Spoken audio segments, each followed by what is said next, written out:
Hello, friends, and welcome to the Monday Show. 29? 29, Yeah. Ruuts. Holy shit.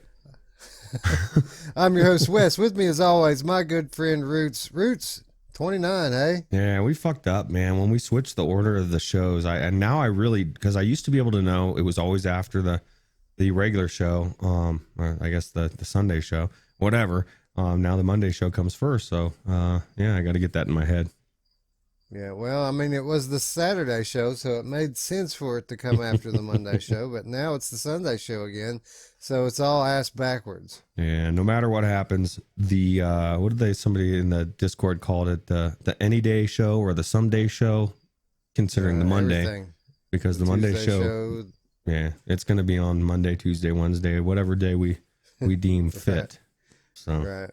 Well, we'll get out there when we can. yeah. 2 weeks, man. 2 weeks and counting, and I don't know if my hype level could be any higher. Mine either. And I just got my mind blown, dude. I went downstairs to my roommate, and he had a friend over that I know, and he didn't even know about Half-Life Alyx or anything. He's like, oh yeah, I had to get rid of my gaming system last year, and so I don't know what's going on. And I like slapped him around a little bit, shoved him, woke him up, and The fuck, man? I Get told outta him, here. yeah, I said, dude, you got to watch the trailers, man. Of course, it's bittersweet because now that he'll be aware of it, he's going to want it, but not have it. So maybe I fucked him over. I don't know. So Right. ignorance is Right. bliss. It's not like he can go throw down the grand and pick up a VR headset real quick. Yeah, no, especially not Index, since the like you were just saying, we were looking at the sales already, and it's only been live for an hour, and they're now saying 8 to 10 weeks for delivery. Yeah, 8 to 10 week delivery on that. Yeah, so if you're getting your Index and you're ordering it right this minute that we're filming, you won't be getting it for 6 weeks at least after it comes out, right? How's that going to be? Yeah, you can have it in time for Medal of Honor, probably. Yeah. And just stay away. Don't turn your TV on. Don't watch any trailers. Don't watch any gameplays. Don't watch the world freak out about how awesome Half-Life Alyx is and know that you're left out. So. Or you can go down to the local Walmart here. I went there last night, Roots. They had 2 Oculus Quests right there on the shelf. What's going on, man? Usually that stuff gets sucked up quickly, right? I don't know, maybe you're too far out in the sticks, but even anybody around it should get the notification, hey, dude, there's one available. But yeah, it's a good deal. Here's what got me was, on the website, they said they had the $500 variant, but when I went in there, it was the $400 shelf. So either the website has the stock incorrect, or they're on the wrong shelf in the store. So they may be 64s, right? Yeah, they may be, or they may be 128s that you could haggle with them. Say, hey man, the price tag said 400, and they may, adjust the price for you. Yeah, maybe people need to. Why don't you shout out what town you're in? No, just kidding. No, I'll pass on that. No. Yeah. Here's my address and telephone number. Yeah, we're going on vacation on this day. No, just kidding. Anyway, what say we talk about some games, Roots? It is the Monday show after all. Yeah, let's do it. All right. So Roots and I have been bouncing this idea back and forth over the last, month or two for a new segment on the Monday show. And we're going to do that today. We're going to introduce a new segment to the Monday show. And I guess we'll call it the second look, or maybe the second chance. What it is we are going to revisit games that we played before and see after some period of time if our opinions have changed about them at all. So these may be games that were new releases, or maybe they were even early access or beta versions before, or maybe they were just games that we didn't care for and that we didn't give the best review of, and other people tend to like them. So we decided to make a segment so that we could revisit some of these games. And we picked a couple of pretty good ones today, didn't we? Yeah, and what was funny, as I was going back into them, I didn't realize when we picked them at the time, but they both have a similar theme in a sense, at least robotically, right? So, but actually, in a lot of ways, because you swap the robots out kind of the same way too, as they die and you get into another shell.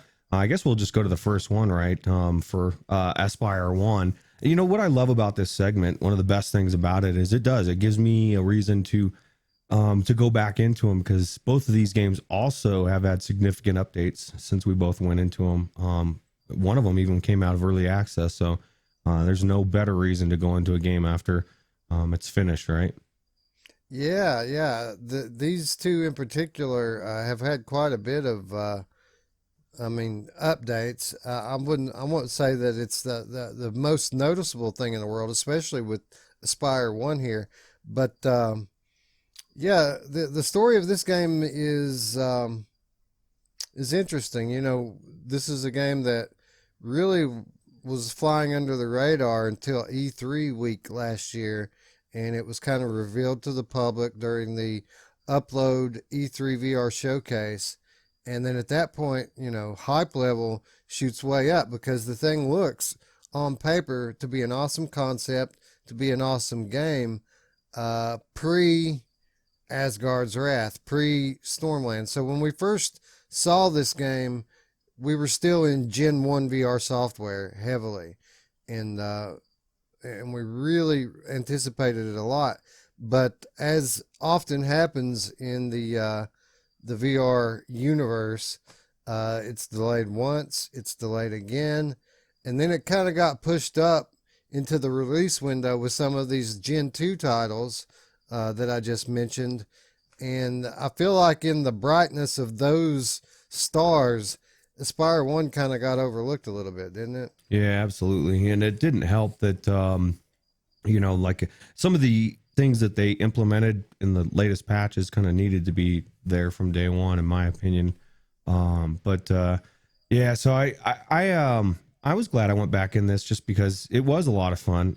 But I don't know if you found the same thing, because I put it on the hardest difficulty, and I tried to run around and just murder people again, because that was our biggest gripe, is there was no real penalty for not being stealth. And I will submit that there is more of a penalty this time, but I don't feel like, I still felt like I could run around and just murder people. You know, eventually it caught up to me a couple times because I just wasn't paying attention. But for the most part, they still lost interest pretty quickly. And then all of a sudden I'm roaming around again. I don't know. It was very similar to the first time, just a little bit different. I don't know. What do you think? What are your thoughts? I concur 100%. You know, our initial impressions of this game is that it was a pretty solid title, but it was too easy, to be quite honest. And I did exactly what you did this time. Well, almost exactly. I did crank the difficulty all the way up to the hardest level.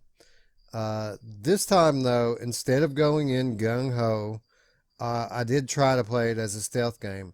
Not because the game forced me to do it, but because I know that that's how the game's meant to be played, and I wanted to give it every chance. You know what I mean? Mm-hmm. I wanted to be blown away by it. Basically, the only difference gameplay wise, as far as difficulty goes, is instead of using the lethal ammunition, I used the tranquilizer darts, and the gameplay was largely the same. I will say that the NPCs aren't quite as stupid as they were before. Like before, they were running into each other and knocking themselves out. They don't do stuff like that anymore. And when they go on alert, it seems like it takes it a little bit longer for them to call it off now than it used to. But really, none of that cramped my style, and my gameplay experience was largely the same as it was the first time. Okay. Did you start from the beginning, or? Yeah. I started all over. Yeah. Okay. Yeah. I mean, it does a lot of good things right. You know, one of the things. This is actually one of the games that I would say also suffered a little bit because of the hype. You know, just in the sense that, like, one of the biggest things that I see in VR is, and I get it, people will attach a game to it. They'll say, this is just like this. you know, and when it's not just like that, because people legitimately believe that's what this game is, and then it comes out and they're like, this isn't that, dude. And it can get things in people's minds, kind of like Death Lap. People had that, what was it, the Metal Gear, or what is that, what one big thing that Twisted Metal, everybody thought it was going to be Twisted Metal, so when it came out everybody thought it wasn't good, even though it's not Twisted Metal, it's Death Lap. It's different, it's right. Good in its own right. So I don't know, I kind of feel like this game kind of suffered in that way as well. Yeah, because people were calling this like Metal Gear Solid, right? Yeah, dude, and that's a fucking solid title, man. Like Metal Gear Solid, I remember that when I was a kid. I remember riding my bike like miles when I was 13 to buy a Metal Gear, you know, because it was so good. And this is definitely not Metal Gear, but it's a good step to it, you know. And until we get those AAA people that know what Metal Gear is, we're not going to get Metal Gear, right? So. Right. And let me be clear. I felt like, you know, our initial impressions on this game may have came off a little bit negative, and I don't want to make that same mistake again here today. This is a fun game. I enjoyed my time in it. I absolutely will play it again. I just thought it was too easy. You know, as far as the production values, I was kind of impressed by it. Honestly, I feel like may have even been a little bit more polished looking now than it was before. Did you experience the same thing? Oh yeah, it definitely looks beautiful. It's a beautiful game, and it's definitely well made. And like you said, the last thing we want to do is give it a negative vibe towards it.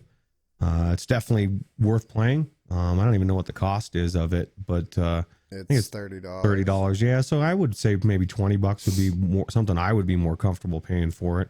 But it's by no means not a $30 game. I really like that thing with the healing tool, which is kind of I'm kind of torn, Wes, because I don't like the healing tool. I don't like the way you stop and you're trying to heal these little blobs or whatever. But I love the fact that I can throw it and find out where to go. I think every game should have something like that, because sometimes it's not as evident where I'm supposed to be going, and I just don't want to waste my time wandering in circles for no reason. So right. Well, I refrained from using that. As you know, I'm kind of the type that I really begrudge using hints. So unless I'm just totally stumped, I won't do it.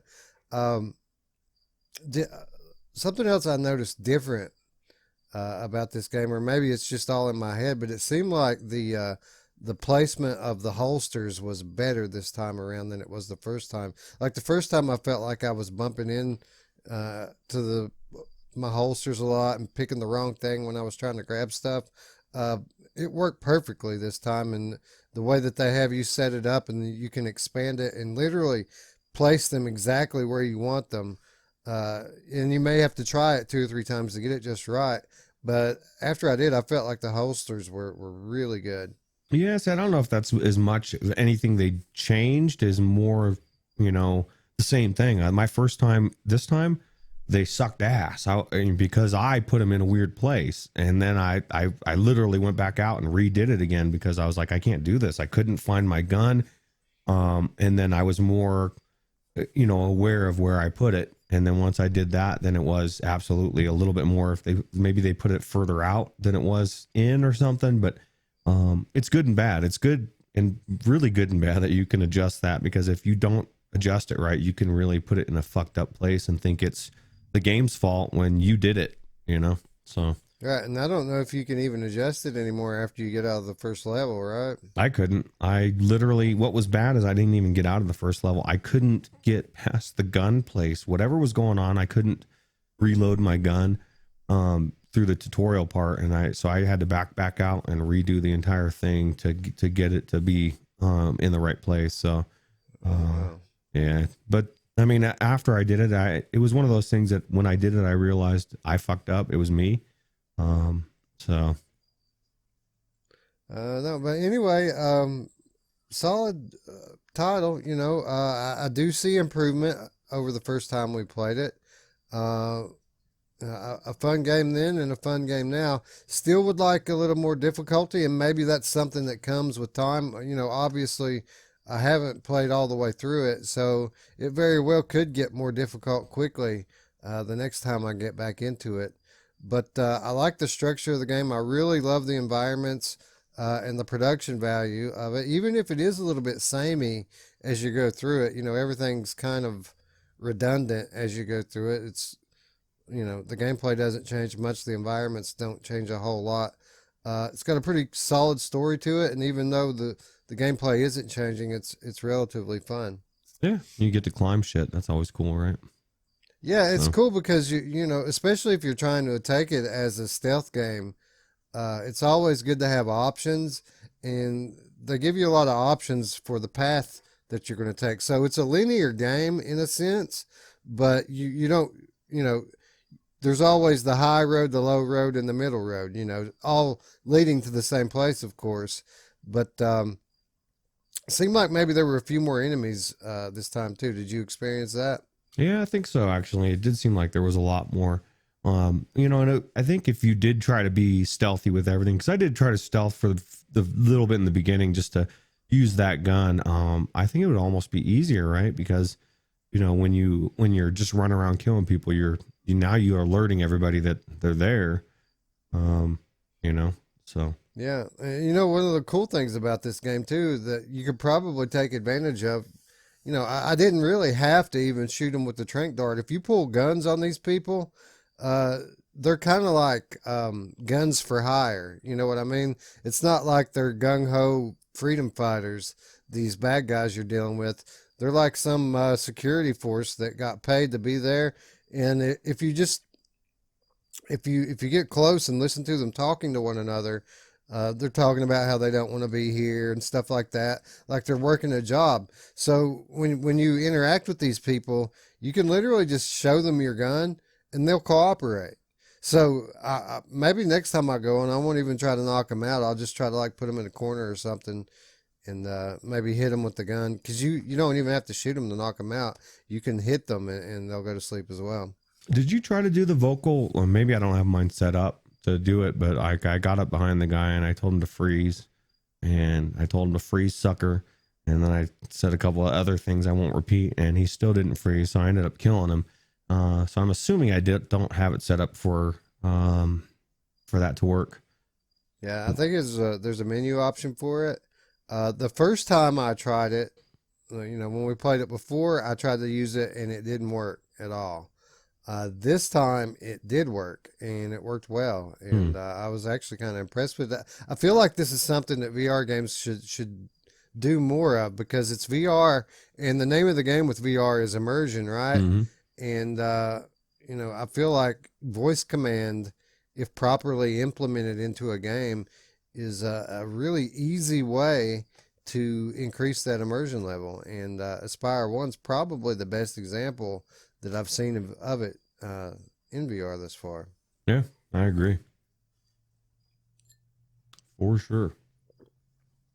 Anyway, that was the first game that we revisited. We also revisited another shooter game from around that same period that largely had to deal with the same problem of being in the shadow of another game.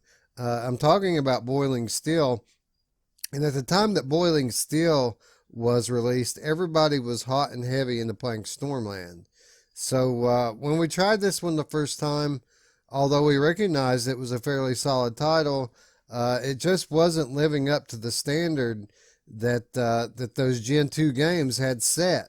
But now that we've had time to kind of get used to the newer games and things have settled a little bit, I felt like it was a really good time to revisit this one. Yeah, yeah, and you know, I got a lot further in this one than I did the first time, and I realized it's actually a really solid title. Like I was telling you, I felt like I was in a tutorial forever. Like I got out of the tutorial and then it started again, and I was like, "What is going on?" Because there's so much to teach you. And then finally, I was out of it, and I was actually doing stuff, and there's a lot more to it. Just the different weapons, the story, the guy that does the narrating, and that's one of the things I didn't mention about this one versus Espire 1. This one this is the one that has the robot reading it, right?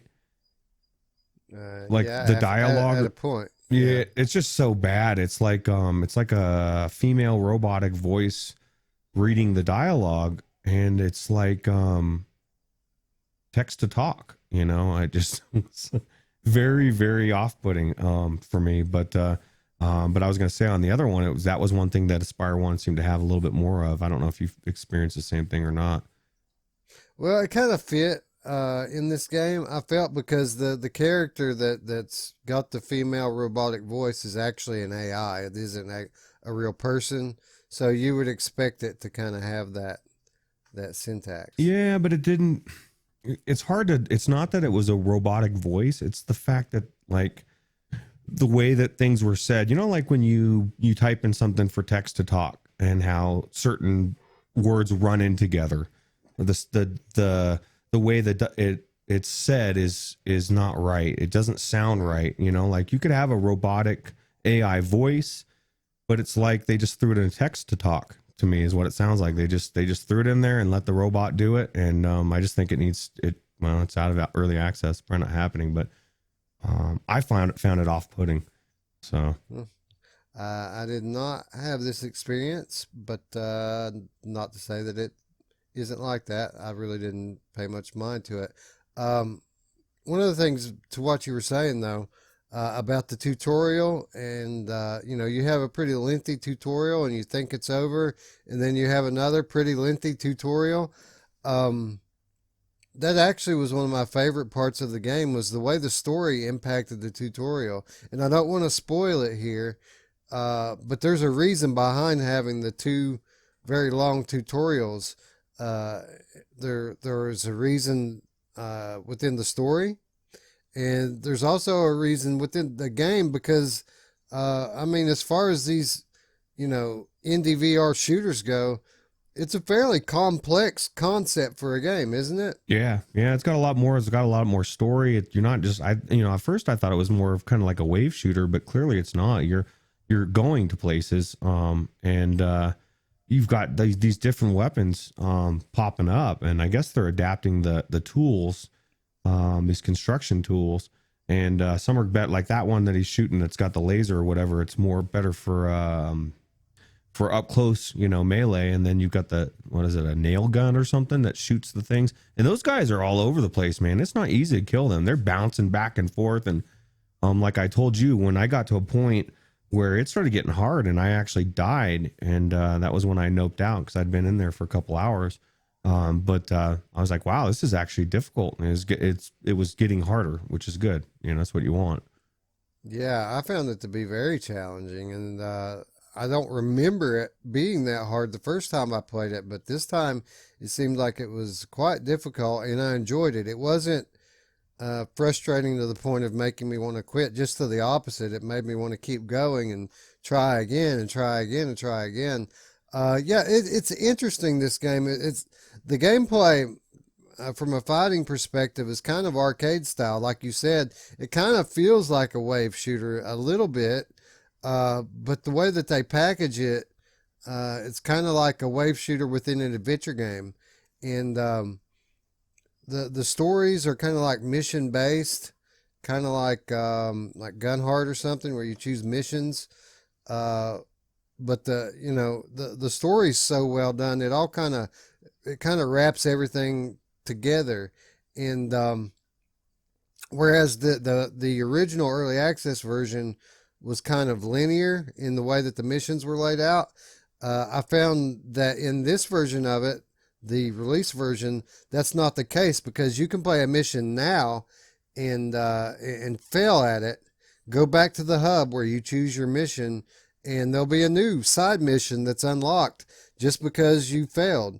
And perhaps that side mission, the reward for completing it, is a new weapon that you can use to beat the mission that you just failed at. I found that to be awesome, to be quite honest. That it felt like, you know, even though all of the missions and gameplay were fairly similar, it felt like I had a little more choice. Like if I played something 2 or 3 times in a row and was kind of needed to do something else, I had the option, right? Yeah, and you get, like you said, you get a lot of different options of ways you can build up your your guy. And it was one of the things that I liked about the weapons too, is you can only use them for a short amount of time. They break. And like the guy says in the beginning, he's like, don't worry about, we've got tons of these weapons. You spawn them in, and so use as many as you want. We'll never run out. And then he makes some kind of a snide remark that he doesn't expect you to live that long anyway, or something like that. But it was pretty funny. The story, just everything about it, I thought was pretty good. And so yeah. Yeah. Well, let's talk about the progression. Like you were mentioning, that there's a lot of different aspects to the game that you can that you can tinker with. You have your weapon progression, you have your character progression, you have the missions that you're unlocking. Generally, when we see these games that have this kind of system built in for advancement of the character and the weapons, often it's so complex that I find it off-putting. Like, I don't want to spend 30 minutes in the menu tinkering with my character. I want to play the game.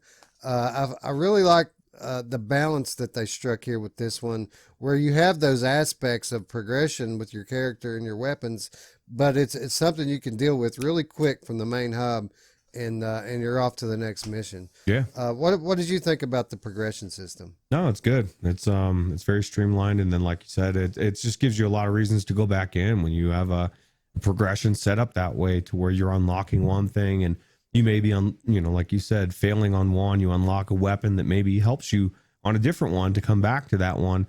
So I thought the progression was really good, and the environments were beautiful. I mean, how beautiful was it when you were in like you run over to one of the windows and I don't know, man, everything about this game was just amazing. I just liked it a lot more than I thought I did the first time, and that could be the polish they added to it. It could be that the fact, like you said, we were so in awe over Stormland that this one kind of fell to the wayside a bit. So Yeah, I agree. I enjoyed this the first time. I enjoyed it a lot more this time than I did the first time. And to be honest, between the two, Aspire 1 and Boiling Steel, I felt like Aspire 1 was a lot more polished from a production standpoint. This Boiling Steel seemed a little more indie when you're in there. But with that said, I kind of was a lot more addicted to the gameplay in this one. It was certainly a lot more challenging, and the areas were a lot more diverse as well. So even though Aspire 1 seems a little closer to your idea of a AAA VR game, I feel like Boiling Steel is probably going to be the one that I play more often. yeah, me too. No, it makes a lot of sense, especially with as good as the story was in this. I feel like the story is being told a lot better. It's more engaging. It makes you, like I said, it's funny at times. And it just makes you want to know what's going on next. Whereas Aspire 1, I still don't really know what the hell is going on. I know I'm just supposed to be stealthily getting past guards. I'm sure there's more of a story. And I probably 99% of it is my fault for not paying attention, because I have a tendency to tune it out unless they're hitting me on the head with it. But just seemed like this one was more, like you said, the other one seems more polished, but this one, in a way, in a different way, is more polished as far as the whole package is story wise and so forth. I did find it a lot more enjoyable. And how amazing is it that this is, like we said yesterday or last episode, yet another game that you can play for $12.99 a month on the Infinity, and that's the expensive side of it. If you're not using a coupon, this is just one out of 761 games last I looked that you can play on the Infinity, and just for anybody coming into VR, man, it's a no-brainer to me. At least check it out once. Go in and find out, try games, and then buy them somewhere else and find out if you like them. That's what I would suggest. Yeah, definitely an awesome choice. And if you have Infinity, by all means, if you like shooter games, you should try this one out. To what you were saying with the story, it wasn't just you this time not paying attention. The Aspire 1 story, to be honest, is kind of generic. There's a story there, but it isn't necessarily a story we haven't heard before. Whereas with Boiling Steel, I feel like the story was very well thought out. I kind of really would like to talk about it, but I don't want to spoil it, because You know what I'm talking about. It's cool how even from the start and even through the tutorials, where the story goes, and yeah, it's again this game $10 less than the Aspire one, and I feel like there's a lot more game here. Not only is there a lot more, it feels like this is going to be a longer campaign, but it's a lot more challenging and a lot more diverse in many ways than Aspire one is. Yeah, yeah, it's definitely a good game. And what was I gonna say? I just think that this game was really cool. At least what I've played of it so far, and I, like you said, I'm looking forward to going back into it and playing some more.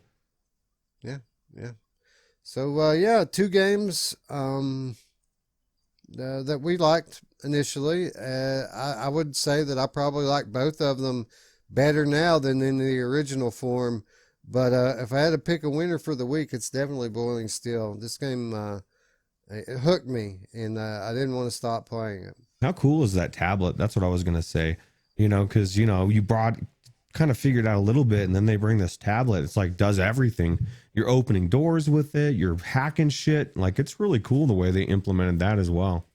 So, Yeah, I mean it's cool because I mean that's your menu. Like you can adjust your settings and everything from that thing, but it's also a tool that you use within the context and story of the game. Like the AI is telling you to use your menu. You mm, know what I mean? yeah, As you're playing through the story.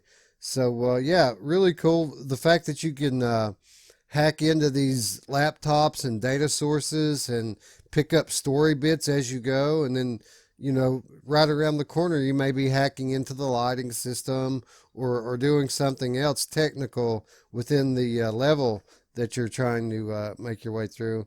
yeah. Yeah, I agree totally. I thought that was a very cool touch and a great example of what this game really does. It does a lot of the same things in a different way. Mm. Like most of the stuff you're going to see in Boiling Steel, you've seen before in other games, but you've never really seen it done this way. You know what I mean? Yeah, yeah, absolutely. Yeah, it seems like there's a lot of stuff to unlock, a lot of places to go, all those doors you have to get power to, and that I barely feel like I've scratched the surface. Yeah. Yeah. I'm the same way. It feels like I'm just getting started on that one. And like you, I put a couple hours into it. Yeah, that's good. Anyway, I had fun with it. Highly recommend, especially for those of you who are on Viveport Infinity. No brainer. Give Yep. it a look.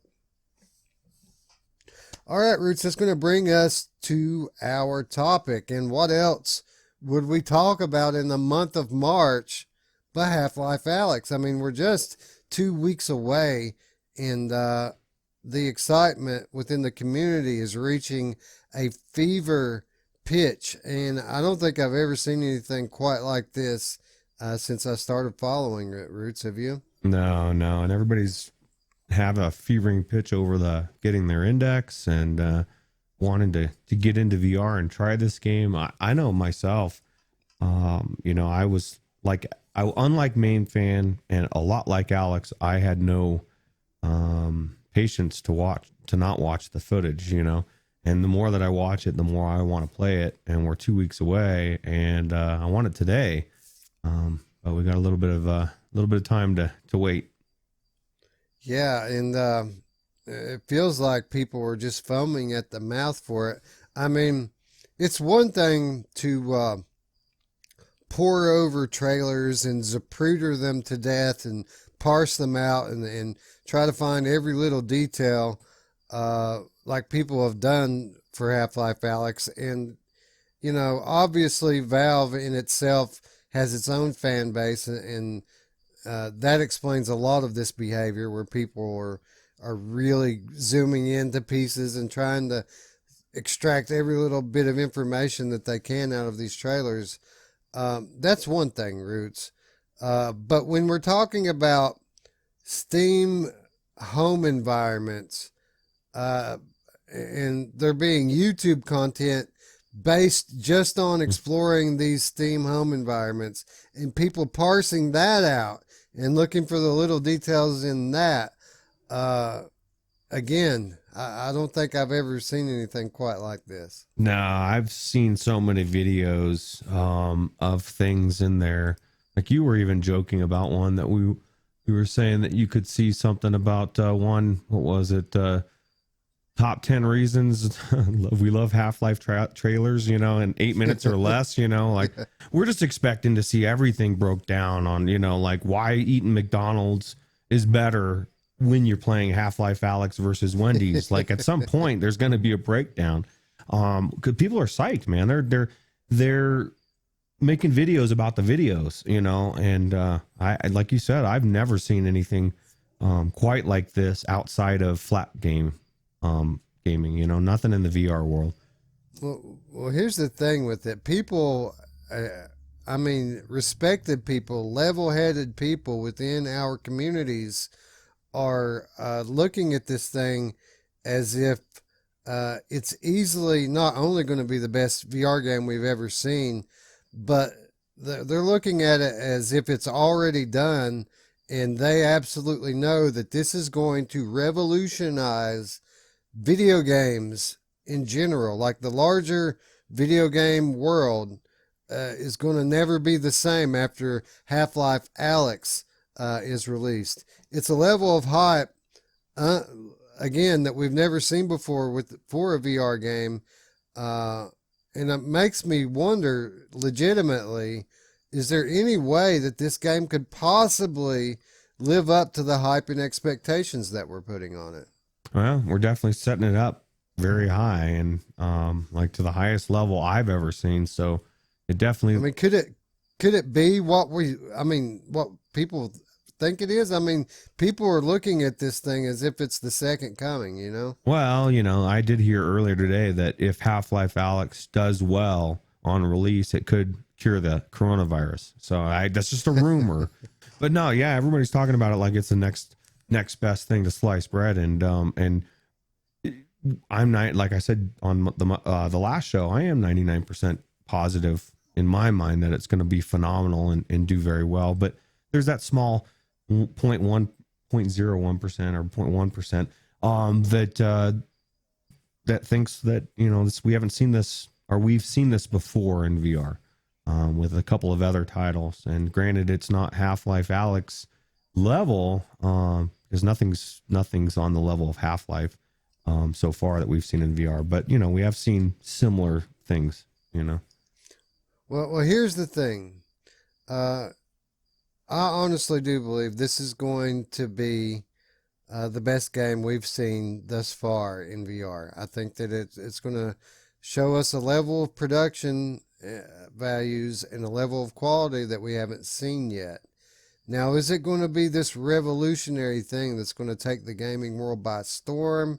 Is it a game that we're never going to ever see topped in VR? I'm not so sure. It could be. But what I think we're doing here is we're exercising a short memory, and we're forgetting that the one thing that has plagued the VR community from day one, most of the problems that we've had with games or hardware have been related to too much hype and false expectations.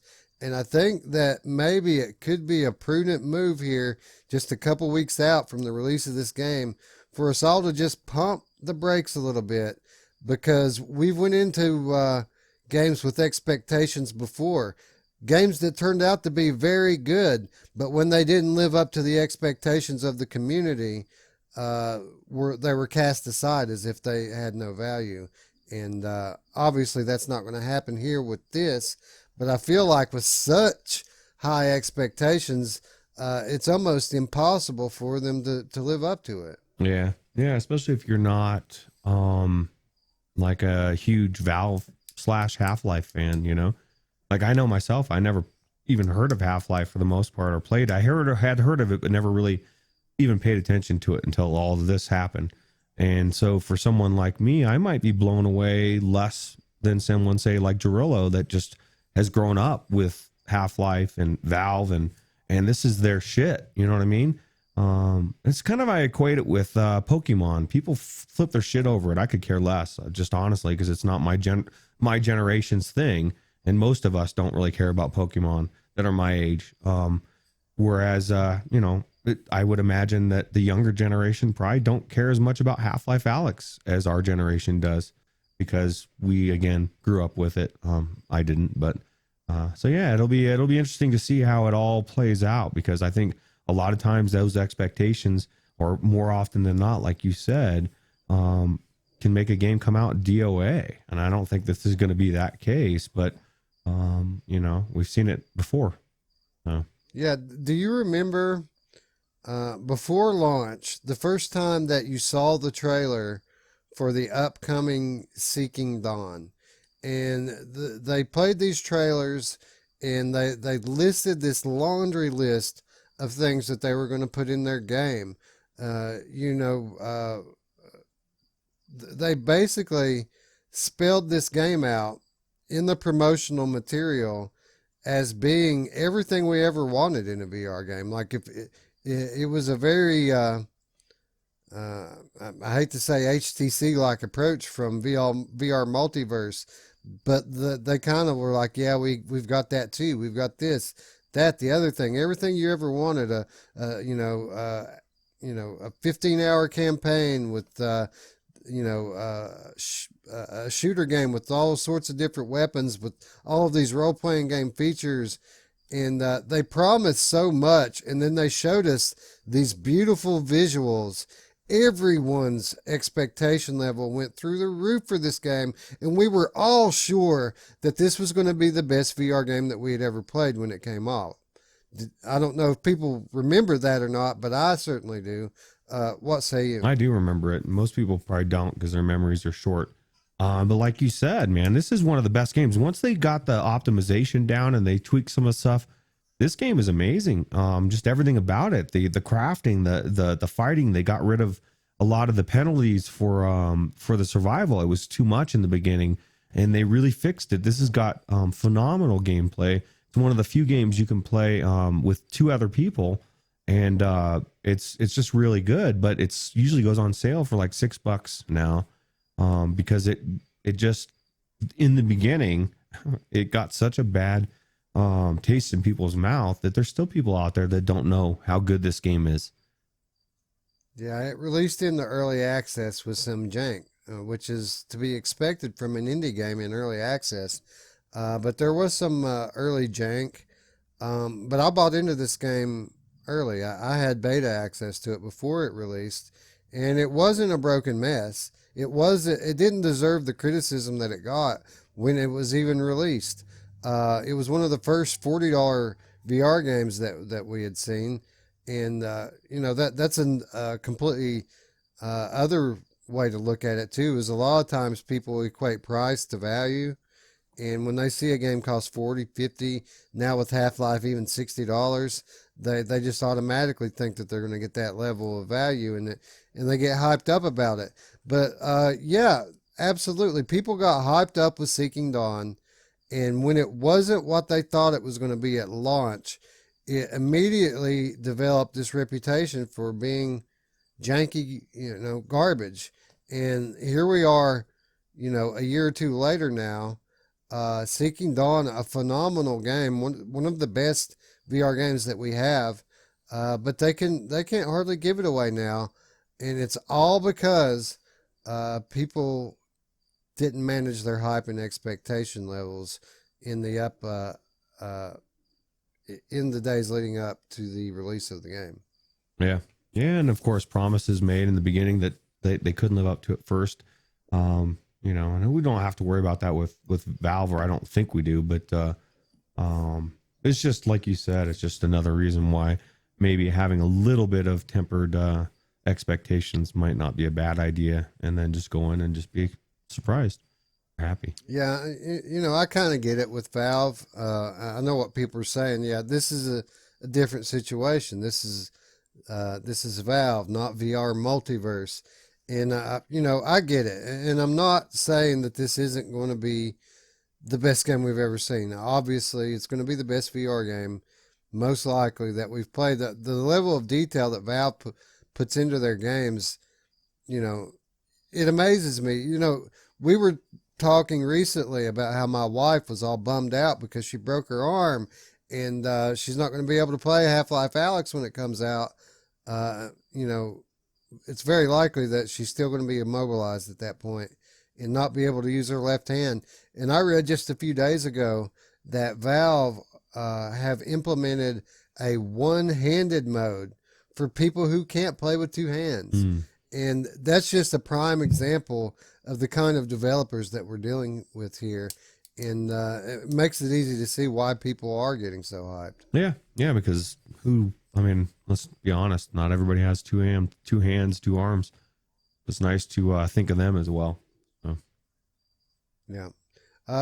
Basically, my whole thought here is that it's better to go in with lowered expectations and then be surprised if it surpasses those than to go in thinking that this is going to revolutionize the whole world and then maybe not appreciate the best game ever as much as it deserves. You know what I'm saying?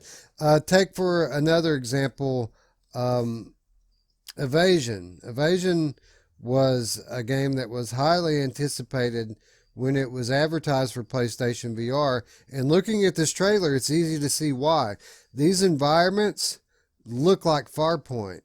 And the game, if you're just going by the trailer, it looks a lot like Farpoint. And it was up for pre-order for the same price as Farpoint. It went up for pre-order for $40. People equated price to value and got super hyped about this game. And it came out and it was nothing like Farpoint. And instead of, you know, processing that and taking the game and judging it for what it is, people shit all over this game. And it's still, to this day, trying to climb out from under the those negative reviews from the early days. And you know, this is a great game, right? Yeah, what's funny is when I got to this game, it was on PC. I didn't know anything about any of that. I just bought it. I thought, wow, this looks cool. Didn't expect it to be like Farpoint. I really enjoyed it. It was hard, and for what the game is, it's a bullet hell type of a shooter where you're going from, you know, area to area. It was really done very well. I enjoyed it. Is it a $40 game? I'd say probably not. Maybe $29.99. But you know, I'm always ready to knock it down. You know, someone else's work and just tell you it's not worth as much. But nah, it's a very good game. But like you said, because everybody had those expectations that, oh my God, it's $40. It's like Farpoint. It's going to be amazing. And it came out and people did what they do when it's not everything that they expect. They shit all over it. And like you said, it's having a hard time coming back for as good of a game as it is. Yeah. Well, it's done a lot and it's come a long way. People are finally starting to give it some credit. You know, just a year ago, people gave this game no credit at all, but you know, we've made a pretty solid effort at trying to point out examples of games like this that people may be overlooking, and it seems to have taken some effect, especially now. We've had so many new people come into VR since those days, and those people obviously weren't tainted with those early impressions of a game like this. So yeah, it got a very much needed price cut down to $20, and people have given it a shot, and it's a great game. Another example, again from the PlayStation VR world, was the Impatient. You know, Impatient came to us from Supermassive Games. It just so happens that Supermassive Games are the people that brought us Rush of Blood. So when we heard that we were getting a new VR game from the creators of Rush of Blood, people immediately wanted Rush of Blood or an Until Dawn game. Well, the Impatient isn't either of those. It's its own thing, and it's largely an interactive story. And it's a very detailed, very enjoyable experience. But again, it came out, it was a little overpriced, and it wasn't what people expected. And to this day, people will fight with me and tell me that this game is crap when I played all the way through it and I enjoyed it. So I guarantee you, Roots, that it'll be in the at least one comment in our comments on this video telling us how shitty of a game the Impatient is, and it's just not. No, it's funny. I was just about to tell you this game's shit. No, just kidding. Yeah, it's funny because I'm just looking at the trailer and I'm thinking, wow, this is really intriguing. You know, like just the fact that you can change your story, and you, like you said, it's more of an interactive story. And I don't know if that was sold when it was first coming out, and people knew that that was more of an interactive story or whatnot. And it's just, I think the devs, you know, and this is a perfect example, they need to be a little bit more upfront with what a game is, because this doesn't really explain too much of it. It leaves a lot open, and if you're going by previous work, it can totally shape what people are thinking, which sucks, because from what you've said, I've never tried this game, but from what you've said, this game is really good. And so yeah. I mean, it's not the best game ever, but it's enjoyable. I played through it twice because this was one of those, the first, maybe even the first branching narrative game we had in VR. And even to this day, there aren't very many games that have done the branching narrative thing quite as well as this game does. Your decisions absolutely affect the story. There are multiple paths. There are multiple endings in this one. And it's creepy as hell, which you know is right down my alley. Yeah, sounds good. Makes me want to try it. I haven't tried it. I've heard enough about it that I probably should. And then that brings us to probably the most, I don't know, the most significant example of what excessive hype can do to a game's reputation. Marvel Powers United VR. I can see people's faces turning red right now, Roots, just looking at this game. But, you know, they don't want to hear it, but I'm going to say it anyway. This is not a bad game. This is one of the most polished and some of the best production values that we have ever seen in VR. And it's got the best cast of superheroes that by far, by orders of magnitude, that we've seen in any other VR game. Roots, can you think of a better example of hype getting out of hand than Marvel Powers United VR? No, because they one, they push the hell out of it, and two, it's superheroes. Everybody loves, you know, if you don't like Wolverine or you don't like Spider-Man or you don't like Captain America, you're gonna like, you know, one of them. So one of them in there, the Hulk, whatever. And so everybody grew up with superheroes, especially the age that VR is more geared to, just because of, you know, the way it is right now. And so it was a very hugely anticipated game. And it just, the commercial looks so badass. They didn't show anything about it being like a wave shooter or any of it. It just, you didn't know what you were getting. And it production value wise, it's amazing, and it looks amazing from the trailer. And so everybody was super hyped for this game. The price was also up high, just like everything else. And so we thought at that time that was like one of the most expensive games that came out. And so we thought, this is it, man. This is the game that's going to bring people into VR, right?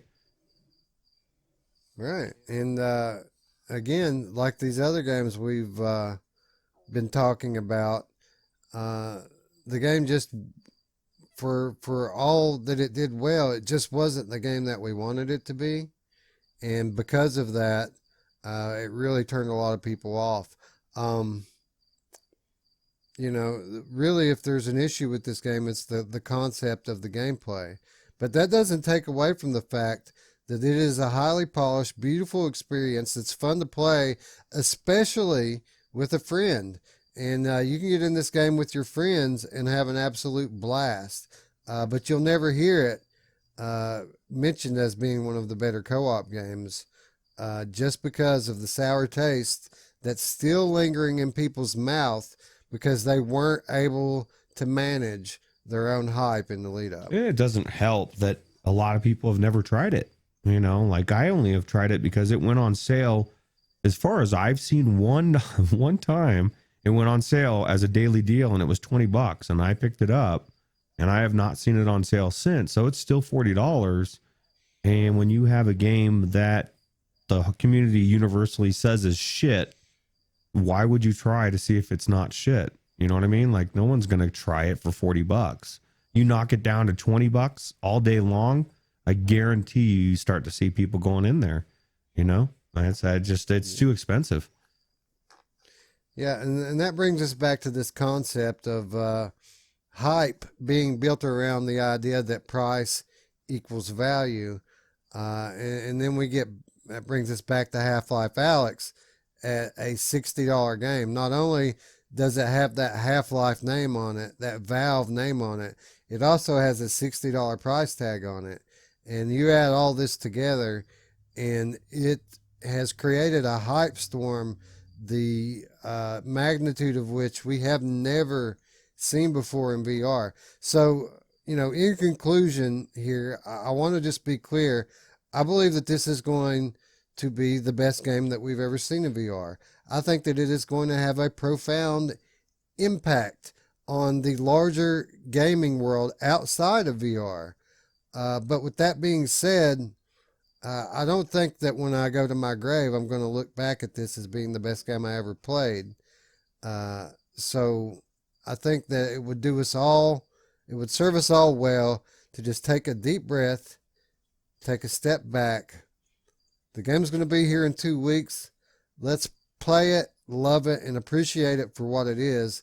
Because if we keep building it at the pace that we have been, a few of us might be disappointed in the end. Yeah, there's going to be people disappointed in the end. There's people that said The Walking Dead, they're like, man, this game, I don't know why people are raving about it. And I'm like, I wanted to reach through the screen and slap somebody. I agree with you. This game is absolutely, it's going to be amazing. I know it's going to be amazing. It's going to be the best game I've ever played. The question is, will it change VR? Will it revolutionary change everything? Like even we've said, I don't know. Like it might come out and people love it, and then it just kind of fades to where we were at before. It's going to bring a lot of people in, but my question is, will the people coming into VR be blown away by it as much as we know we'll be blown away by it? I think they will, but there is a case to be made that maybe they won't. It'll be interesting, and it'll be interesting to see where we're at 3 weeks from now. Will it have the same hype as it did? Because Walking Dead and Asgard's Wrath pretty much stayed hyped up for a month, in the VR world. We were still talking about it. Stormland, not so much, but those two games, people talked about it for a long time after it came out. So that'll be the telltale sign right there as well. Yeah. Boneworks as well. Boneworks. Yeah. People still talking about it. So the good games, people rave. And like I said, I'm 99% sure that we're going to be saying, yeah, this did revolutionize everything. But we're just saying that there is the case to be made that maybe it actually could hinder it a little bit if it didn't come out as good as everybody thinks. So. Yeah, 100% agree. So what do you think? Be sure to let us know in the comments down below. Is it overhyped? Are people getting carried away with it? Or are people underestimating it? Are us Half-Life noobs just naive to how great the G-Man is? I think that's what it is, Wes. We don't know what the fuck we're talking. We really, honestly, that could be the problem. We'd be like, oh my God, my whole life I've been wasting. I could have been playing Half-Life. And yeah.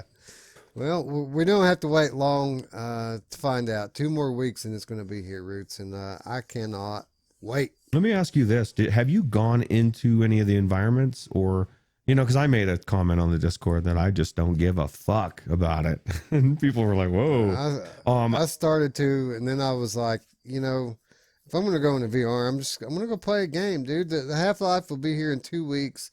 I don't need to hype myself up more. Again, I'm taking a deep breath. I'm taking a step back. We'll see when it gets here what it's going to be. Yeah, I don't want to ruin the environments. And people have said it's not quite as good. And I just want to play the game. I don't want to go look at the game in an environment. That seems weird to me. Yeah, I agree. It's an environment. People get a grip. Anyway, be sure to let us know what you think in the comments down below. And if you like today's video, give it a thumbs up. And if you're new to the channel, subscribe and click the notification bell to keep up with all of our content. If you're not new to the channel, grab a friend, put a knife to their throat, make them subscribe, or Hashtag make a friend. Or hashtag make a friend sub, or I'll give you the coronavirus. Yeah. Anyway, with that said, friends, we'd like to thank you once again for watching. And for Ruuts, I'm Wes. We'll see you tomorrow, friends. Bye-bye. Take it easy.